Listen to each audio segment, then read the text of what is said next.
நகராட்சி அதிகாரிய நகர்மன்ற உறுப்பினர் காலில் விழ வைத்த அதிர்ச்சி சம்பவம். நகர்மன்ற தலைவர் கணவரின் வற்புறுத்தலின் பேர்ல நகர்மன்ற உறுப்பினருடைய காலில் அதிகாரி விழுந்து மன்னிப்பு கேட்டதா கூறப்படுது. அதிகாரி நகர்மன்ற உறுப்பினர் காலில் விழக்கூடிய அதிர்ச்சிகரமான சிசிடிவி காட்சியும் வெளியாகி இருக்கு. பட்டியலினத்தை சேர்ந்தவர் அப்படின்றதுனால இப்படி வன்கொடுமை செஞ்சிருக்காங்கன்னு மத்த கட்சியை சேர்ந்தவங்க கண்டனங்களை தெரிவிச்சிருக்காங்க. விழுப்புரம் மாவட்டம் ரோசனை பகுதியை சேர்ந்தவர் முனியப்பன். இவரு பட்டியலினத்தை சேர்ந்தவர் அப்படின்னு சொல்லப்பட்டிருக்கு. இவரு திண்டிவனம் நகராட்சியில இளநிலை உதவியாளரா பணியாற்றிட்டு வராரு. இந்த சூழல்ல தான் சமீபத்துல வீடியோ ஒண்ணு வெளியாகி இருந்தது.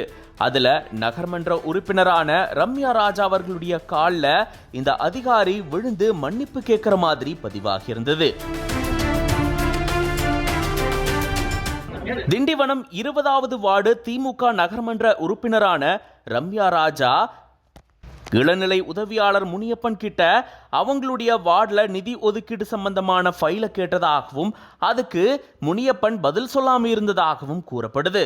இதனால கோபம் அடைஞ்ச ரம்யா ராஜா முனியப்பனை கூப்பிட்டு ஒருமையில திட்டுனதாகவும் பட்டியலினத்தை சேர்ந்த இவரு இந்த மாதிரி நடந்துக்கலாமா அப்படின்னு சொல்லி நகர்மன்ற தலைவர் நிர்மலா அவர்களுடைய கணவரான நகர்மன்ற உறுப்பினர் ரவிச்சந்திரன் கிட்ட ரம்யா ராஜா தெரிவிச்சதா கூறப்படுது.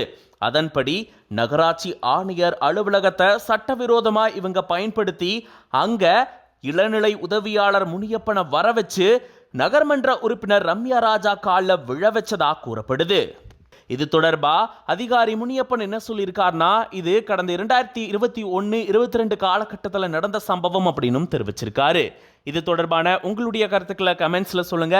மேலும் செய்திகளுக்கு சிட்டி ஃபாக்ஸ் மீடியாவை ஃபாலோ பண்ணிக்கோங்க.